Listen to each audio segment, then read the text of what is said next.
Okay, brothers and sisters, natay hisgutan karon.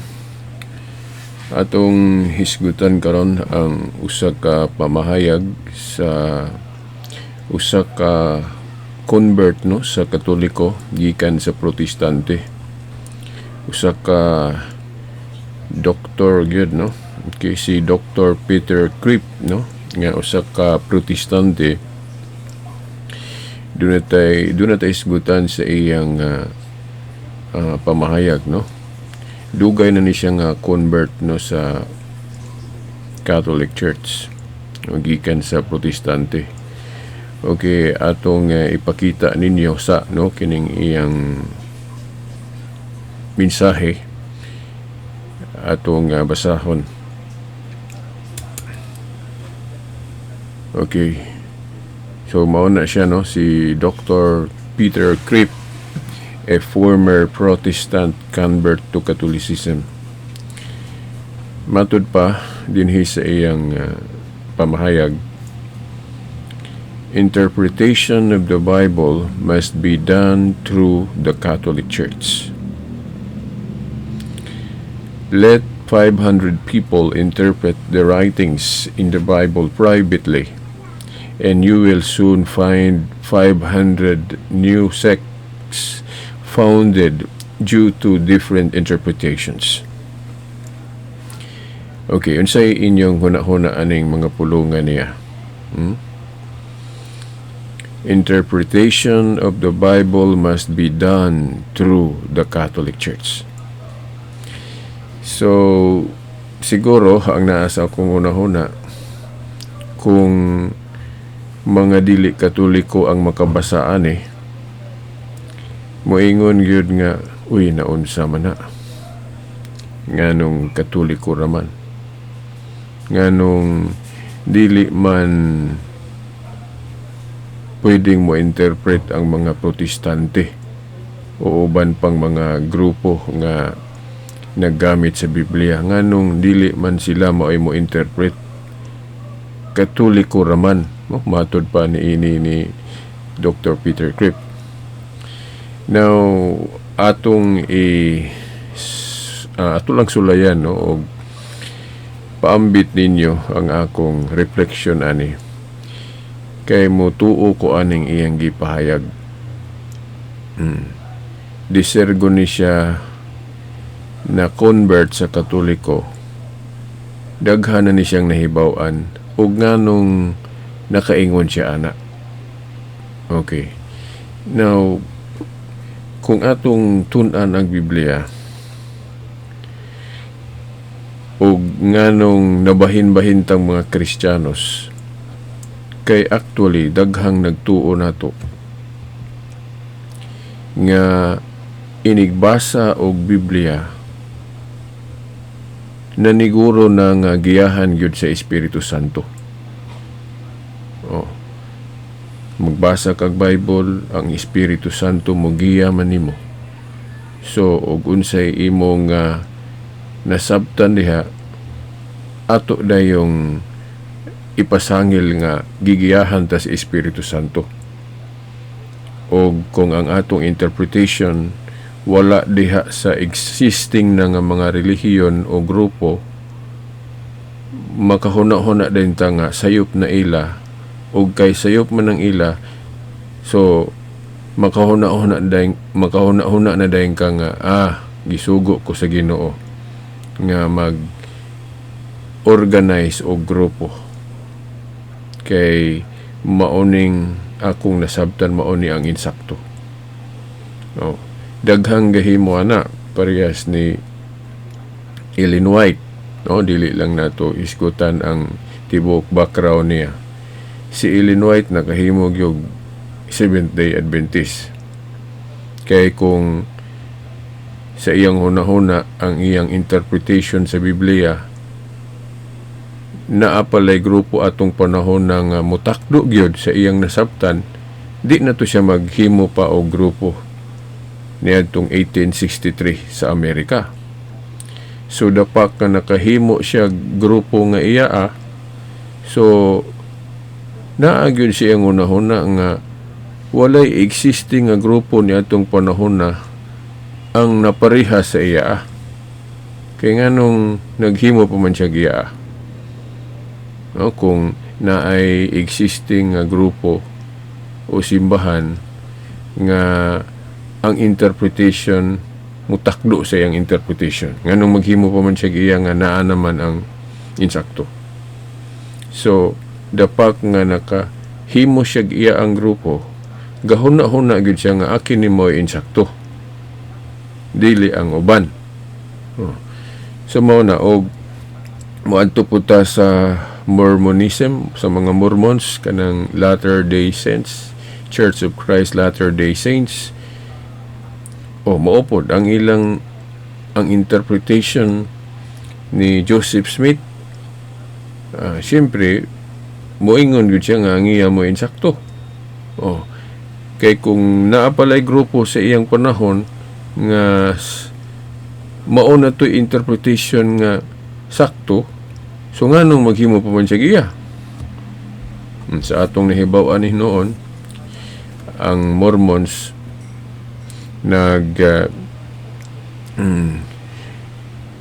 nagtudlo man, no, nga na total apostasy ang gisugda ni Kristo.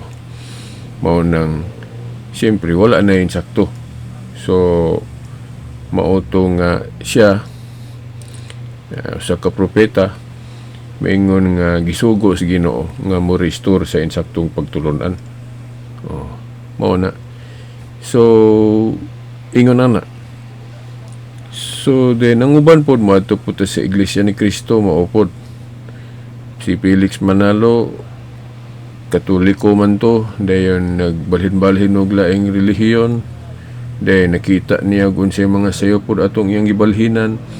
Dayon nagbasa siya sa Biblia, dayon moingon na pod siya nga amoon ni insakto. So tukod na pod din siya grupo niya atong 1914, gihinganlan niya kanang naa sa Biblia, Iglesia ni Kristo. Si Soriano maupod, ingon ana gihapon, Eliseo Soriano niya itong 1980. Gigamit po niya ng ngalan nga naas Biblia, Iglesia sa Diyos. Okay, nakita niya nga may interpretation nga para sa ako. So, mauna nga naghimo siya giya. Then ipatuo niya nga ang iyang interpretation mo ay insakto. So, balik ta atong i-connect ni aning mensahe ni Dr. Peter Kreeft. Nga nung nakaingon si Dr. Peter Kreeft nga ang interpretation sa Biblia kinahanglan himuon ni sa Catholic Church. Nakaingon siya ani tungod kay nahibaw-an manggod niya nga ang simbahan nga gisugda ni Kristo o gitukod ni Kristo Catholic. Kaya kung naay simbahan nga mo interpret sa Bible nga dili Catholic, so dili na siya mao. Kay ang simbahan nga gitukod ni Kristo Catholic man o universal. Kadtong disipulo ni Apostol Juan nga si Obispo Ignacio, unang nakita sa iyang sulat nga ang gitukod ni Kristo nga simbahan gitawag og Catholic. So Catholic ang simbahan nga gitukod ni Kristo.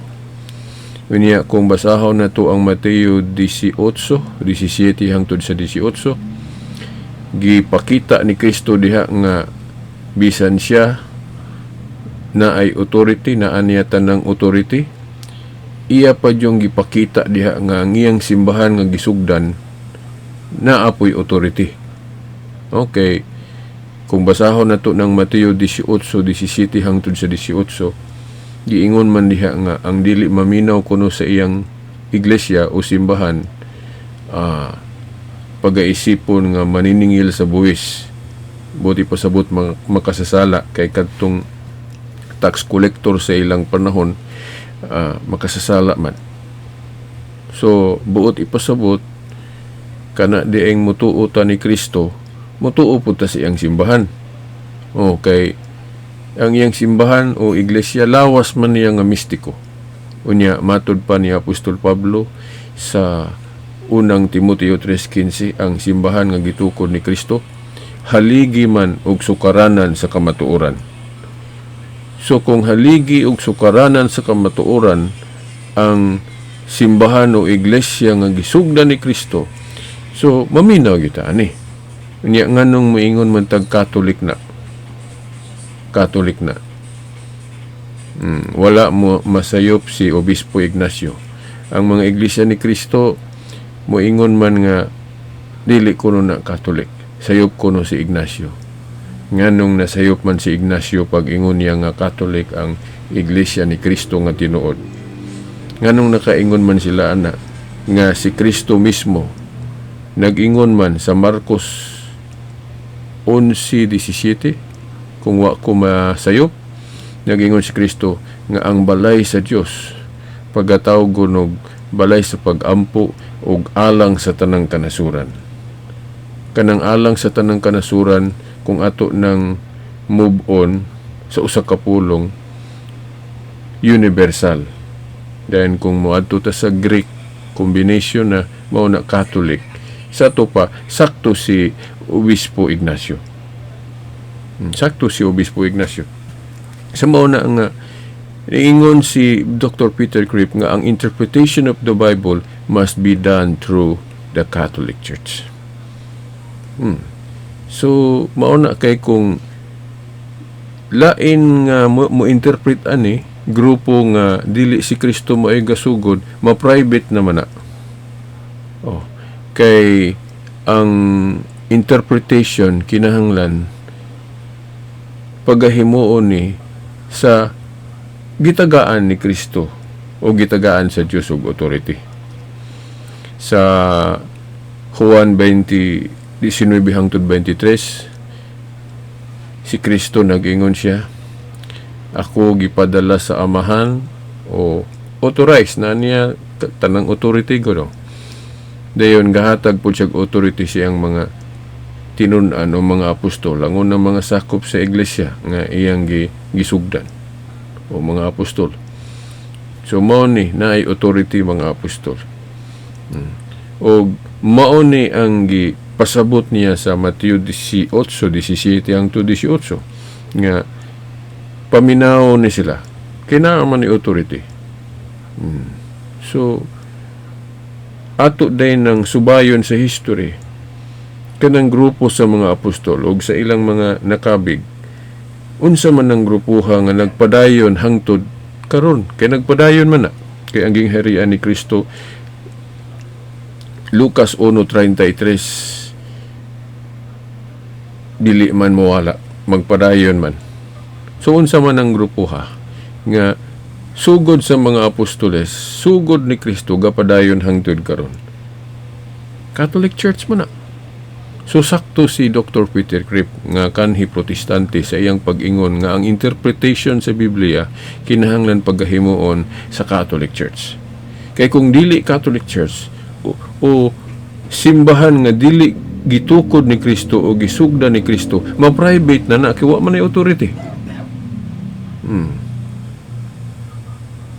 So sakto si Dr. Peter Kripp. Dahil napakoy lain nga ipakita ninyo nga klaro kaayong masabot yun kung mugamit ta og Biblia og history, no? Okay, atong tan-aw ni nga picture unsay atong makita ani. Gingon diri, did you know that the 7 churches of the book of Revelation, kanang gihisgutan sa Revelation nga 7 churches, unsa man kayo na, Ephesus, Smyrna, Pergamos, Thyatira, Sardis, Philadelphia ug Laodicea. Kana tanang mga simbahan dihang gihisgutan, Catholic Church na siya. Catholic Church in Ephesus, Catholic Church in Smyrna, Pergamos, Thyatira, Sardis, Philadelphia, Laodicea, then sa atua sa Pilipinas, Catholic Church in the Philippines. Lain po itong Catholic Church sa Amerika, Catholic Church sa Jerusalem, Catholic Church sa Germany, Catholic Church sa Australia, Catholic Church sa Canada. Kining sa Book of Revelation, kinirang pito gihisgutan. No? Kini tanan diri puros ni Catholic Church. Puros ni Catholic Church. Kung atong tan-awon sa history, okay, ang iglesia man nga gisugdan ni Kristo dito sa Efeso, sa Smyrna, Pergamos, sa Thyatira, Sardis, Philadelphia o Laodicea, puros ni Catholic Church. Dili ni protestante, kay ang protestante nagsugod mga ika-16 nga siglo naman. 1914 pod ang Iglesia ni Cristo Manalo. 1980 ni Eliseo Soriano. O katong Orthodox ni bulag sila sa Rome, sa Santo Papa 1054. So mao na nga sakto ning gipakita sa picture nga kini tanang mga 7 churches nga gihisgutan sa Revelation puros ni Catholic Church. Mo nang makaingon tag plural daghan churches kay ag mga parts man na. Pero kung maghisgot ta og kanang pag-generalize na, paglangkob na, usara na siya. Kay usara man yun kasimbahan gitukod ni Kristo, nga mahimo lang na siyang plural kung hisgutan ng iyang mga bahin. Parehas ba sa lawas? Ang simbahan gud ni Kristo, gipanag-ing sa usa ka lawas sa tao. Usara, pero daghang mga bahin. No? Na yung mga parts, ang ulo, tiil, tiyan, unsa diha. Kana tanan, nahiusa sa usa ka simbahan ni Kristo. Kini pong mga churches sama sa Book of Revelation, Ephesus, Smyrna, Pergamos, Thyatira, Sardis, Philadelphia, Laodicea, mga parts ni siya. Kining churches diri, 7 churches, wala ni magpasabot nga nagtukod si Kristo og daghang mga simbahan nga magtudlo og lain-laing mga pangulo, dili na mao. Okay. Kining mga simbahan na usaray principal head ani si Jesus Christ. Then ang representative ni Jesus Christ giklaro na niya sa Bible si Saint Peter. No? Sa Juan 21:15 hangtod 17 nga sa tanang mga apostol si Pedro mo'y gibinla ni Kristo sa katungdanan sa pagkalabawng pastor. Okay, iya manggiingnan si Pedro. Pedro, atiman na ang akong mga karnero. Ang mga karnero ni Kristo tanan. Apil na tong ubang mga apostol. Kay katong ubang mga apostol nga kauban ni Pedro, apil man to sila mga karnero. Unya si Pedro kuno may muatiman o mudumala. So, kanang katungdanan ni Pedro maoy silbing representative of Jesus Christ. Di ba? Oh. So mao na nga kinita nang gihisgutan diri nga mga simbahan sa Efeso, sa Smyrna, sa Pergamos, Thyatira, Sardis, Philadelphia, Laodicea, puros ni Catholic churches. Kay ang Catholic churches karon na nilukop naman na ay sa Amerika, na ay sa Germany, na ay sa China, na ay sa Australia, Pilipinas, lukop na. Dayon labi na kung naay mga Seventh-day Adventist nga makadungog ani nga video. Unsaon ka ninyo ni pag ribat nga ang usa sa gihisgutan diri nga 7 churches ang Laodicea man. Unya inyo mang gamit-gamito ng referensya nga niadtong Council of Laodicea 363. Gideklara o gidugmatize ang transfer sa solemnity sa Sabat gikan sa Saturday to Sunday. Kay before sa Council of Laodicea naanay mga sinulat nga mabasa na to nga ibalhin na gyud og Sunday sama to si Obispo Ignacio.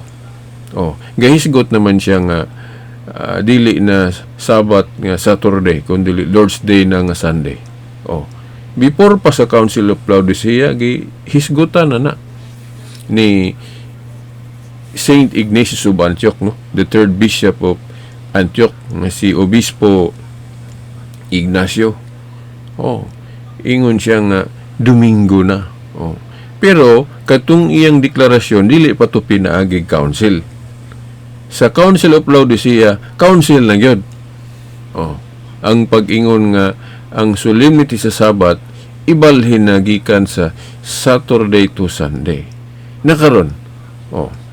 Kini ebidensya gali ni. Kay nituo man ang mga Sabadista nga Catholic Church ning sa Laodicea. Kay niadtong panahon na 363 wa pa may Protestante, wa pa Sabadista ni Ellen White. Kay 1863 man ang Sabadista ni Ellen White. Siguradong Catholic Church yun na, kay ang simbahan nga gisugdan ni Kristo gitawagod og Catholic Church ni Obispo Ignacio. Yan, nahinumdum ko sa ministro o katong depender sa Iglesia ni Kristo, sayop ko no si Ignacio. Kinsa man sila mo ingon nga nasayop, sila na hinuon nga dili disipulo og apostol, mao na hinuoy mo judge nga nasayop si Ignacio, nga si Ignacio disipulo man na siya og apostol nga si Juan. Di ayuha ko no ninyo og pamalandong kamong naminaw ani nga video. Kinsa may inyong tuhuan? Ang disipulo ni Apostol Juan nga si Ignacio o si Felix Manalo o kining mga depender ni Felix Manalo? Dito yung ko maminaw ni Ignacio kay disipulo gud siya ni Apostol Juan. Unya wala po'y record sa history nga nahimong heretic ni si Ignacio. Gani martir ni, no? Atong hagiton ang mga dili Katoliko magtuon og history, church history nga wa na masulat sa Biblia, kay di man tanang history sa simbahan gud nga nasulat sa Biblia. So tun-an ang ubang history sa ubang mga libro nga naghisgot og history. Mao bitaw sa hub-utso-utso gi-plural na read the history books and see, kay wala na masulo sa Biblia, dili tanang history sa simbahan ng gisugdan ni Kristo naa sa Biblia. No. So mao ni kining 7 churches sa Book of Revelation, Catholic ni puros tanan. Catholic Church in Ephesus, Catholic Church in Smyrna, Pergamos, Thyatira, Sardis, Philadelphia, Laodicea. Unya kung ato pag yung basahon ng Book of Revelation, unsay kinaiya aning mga simbahana sa ilang panahon, naghisgot ra ba gyud nga naay ikasaway ang Ginoo. So di na ikatingala kung ang Katoliko ron diri sa Pilipinas, sa Amerika o sa uban pa, kung doon na tayo ikasaway para sa atong pag-abot diri sa mga katsila nga dala nila ang Christianity. Nitong 1521. Di ba naapod tayo ikasaway ato kay ang mga katsila nga nagdala sa Christianity, sagol-sagulan man po nilang dili maayo. Di ba nga mga batasan? Di ba? So dili po na prueba di nga kung doon na tayo ikasaway, kay dili lagi perfect ang mga sakop. Kung doon natin ikasaway sa atong simbahan o simbahan ni Kristo, di na ikatingala. Kay gihulagway na daan sa Book of Revelation kanang 7 churches pa lang. Kanang Ephesus, Smyrna, Pergamos, Thyatira, Sardis, Philadelphia, Laodicea. Basahan ninyo na. Giunsa na paghulagway diya sa Book of Revelation kung perfect ba na sila. Di ba? Naay ikasaway ang Ginoo ana. Kay ma-perfect good ang simbahan sa langit naman. Sa triumphant church na dito sa heaven. Diri sa yuta, struggle pata kay napay demonyo diring maninintal. Nya daghan pong magpatintal. Nya kana ra bang tintalon sa demonyo gikan sa sakop mga leader, bisan pagali Santo Papa, tintalon na sa demonyo, mao man gani nga naapoy mga bad popes in history. Gamay ra noong kay na sila ikumpara sa mga buutan nga Santo Papa. So mao ni. So nakakita ko aning pictura. Nakakita ko aning pictura nga giedit og ambot unsa tong relihiyon na. Dili naman Catholic ang gibutang diri. Giilisdan og SDA ko no. Kini ko nung 7 churches sa Revelation, SDA ko no ni. SDA. Nganong mga SDA man ni nga, kanang SDA ni Ellen White, 1863 man na, nagsugod. Dili yun na SDA. Siguro, ang ila lang huna-huna manggod kay mga sabadista ni puros ni mga simbahan na dili oy. Kay hinoon sa katong una pagyod sa dihang wala pagyod labi na tong wala pa mamatay si Kristo, wala pa siya mabanhaw. Ang existing yun nga day of worship ato kana yung Sabat nga Saturday. Kay kanang pagbalhin na gyud sa solemnity sa Sabat, nagsugod-sugod na nga naanay huna-huna nga Domingo na. Pagkabanhaw naman ni Kristo.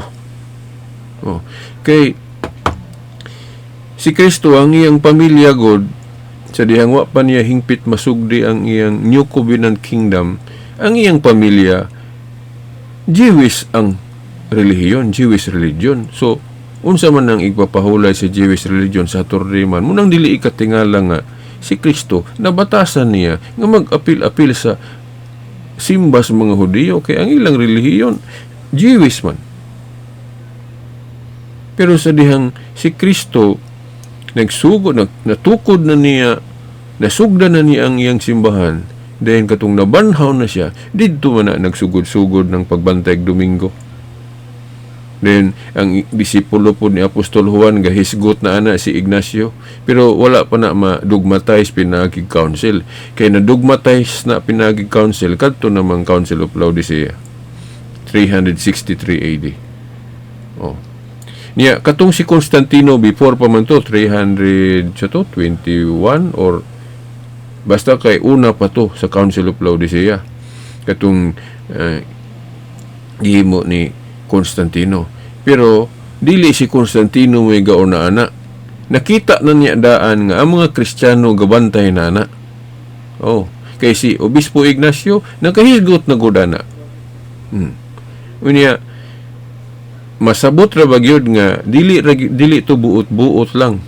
Imbento lang ni Ignacio kay kung basahon na to ang gisulat ni Juan sa Book of Revelation, nakahisgot man si Juan, ang iyang teacher ni Ignacio, nakahisgot man og nagsimba kuno siya o nadiha kuno siya sa espiritu sa adlaw sa Ginoo o Lord's Day. Unya ang interpretation o nasabtan ni Ignacio ana Sunday man na. So mo nang sayop ng mga sabadista nga kanang Revelation 1:10 Saturday na dili na Saturday. Kay kung Saturday pa na gipasabot ni John ang Revelation 1:10, so dili matuman ang gihisgutan sa Hebrehanon 4:8 nga naghisgot naglaing adlaw sa pahulay. The fact nga naghisgot naglaing adlaw sa pahulay, so matuman yun na, o natuman mo na Domingo. Unya, sa exegesis pod, kung Saturday ang gipasabot ni Apostol Juan sa Revelation 1:10, dili na niya hubaron og Lord's Day, ritsuon yun na niya og sulat og Sabat. Kay mao naman ay naandan niya nga termino nga gamiton, basta Saturday gani naandan gyud nga gamiton sa pagpadayag ana Sabat gyud na. Oh. Pero nganong lahi naman ang iyang gigamit nga termino sa Revelation 1:10. Kay lahi na nga adlaw yang gipasabot. Mauna na ang katumanan sa Hebrehanon 4:8 nga naghisgot naglaing adlaw sa pahulay. Ang ilang terminology ana Lord's Day.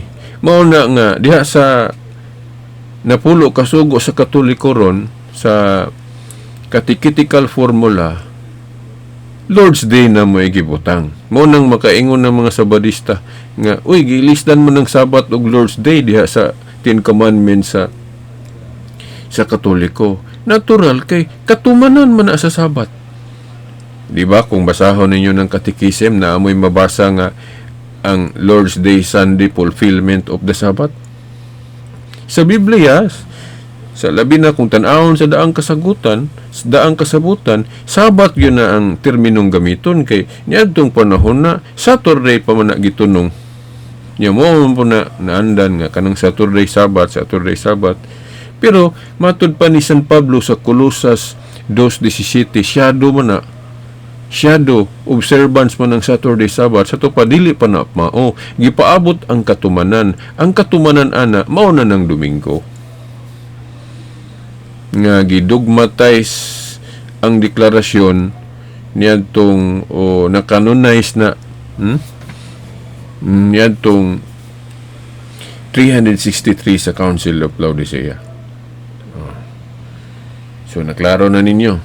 So I hope nga kung di man gani mahurot jud og kining masayop og interpret aning 7 churches, makuhaan na magkagamay na unta kung di man gani matanan nga kanang 7 churches sa Book of Revelation puros na Katoliko diha.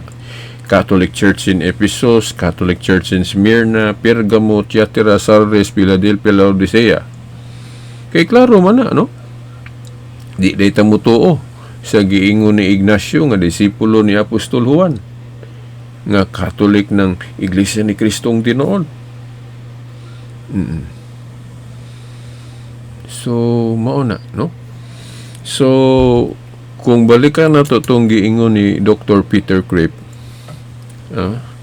interpretation of the Bible must be done through the Catholic Church. Nga nung Catholic Church man, tungod kay mo man yun ang original church. Kung dunay church nga gitukod ang tao, dili si Kristo ang gasugod, dili na original. So kung dili original, but pasabot piki.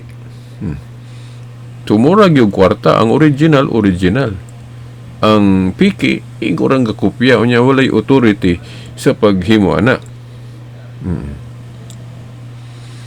So, matud pa ni Dr. Peter Kreeft atong balikon, interpretation of the Bible must be done through the Catholic Church. So, mao ni ang authoritative church, kay mao man ni ang gisugda ni Kristo. So, kung mo interpret ng mga simbahan o mga relihiyon nga dili gisugda ni Kristo, so, mao na nay private interpretation. Nya kay bawal man ng private interpretation na sa 2 Pedro 1:20. Kanang kinaugalingong pagsabot kanang kinaugalingong pagsabot mo na ang pasabot ana walay authority. Kay sa Roma 10:15 nag-ingon man si Pablo nga unsaan man nimo pagtudlo kung wa ka gipadala o gi-authorize. Kung tanaw na to sa Biblia, ang gi-authorize ni Kristo mga apostol man. Unya, ang gi-authorize po sa mga apostol kadtumang ilang giordinahan through laying of hands. Sa ato pa, apostolic succession.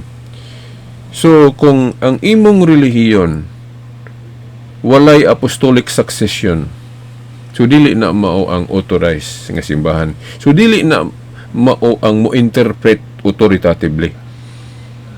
Kay private man, bawal man ang private.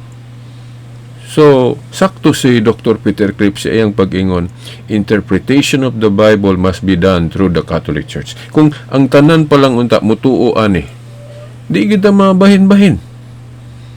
Kay usara man yun ang simbahan.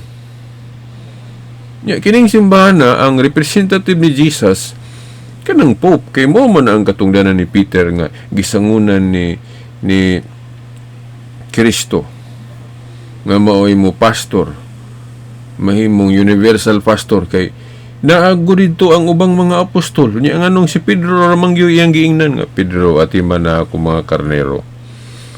Ang mga karnero ni Kristo tanan sa to pa apil na ang ubang mga apostol. So si Pedro may silbing representative of Jesus Christ. So niya ang katungdanan kung mabakante doon na may mupuli buhat 1:20 sama atong katungdanan ni Judas nga nabakante gipulihan. So usapon ni sa hinungdan nganong sayop yun ang Bible alone o sola eskriptura kay di man mabasa sa Biblia kinsa ang nakapuli sa katungdanan ni Pedro. Sa katungdanan ni Judas nga nabakante mabasa pa kinsay nakapuli. Pero kanang katungdanan ni Pedro, di man mo makita kung Biblia ra itong himuong reference, dapat ato mangyong tuhuan tong Hub 8:8 nga read the history books sa ANSI. Kaya naaman sa ubang mga libro na nga naghisgot og history, mahibaw-an na to, kinsay nakapuli sa katungdanan ni Pedro. Mao man ang Santo Papa.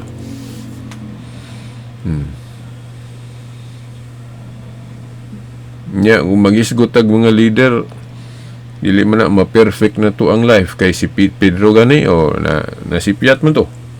So kung atong mga Santo Papa mga sipyat personal di na ikatingala kay na example na premise nga si Pedro mismo ang direktamenting gipili ni Kristo na sipyat sa iyang pagkatao.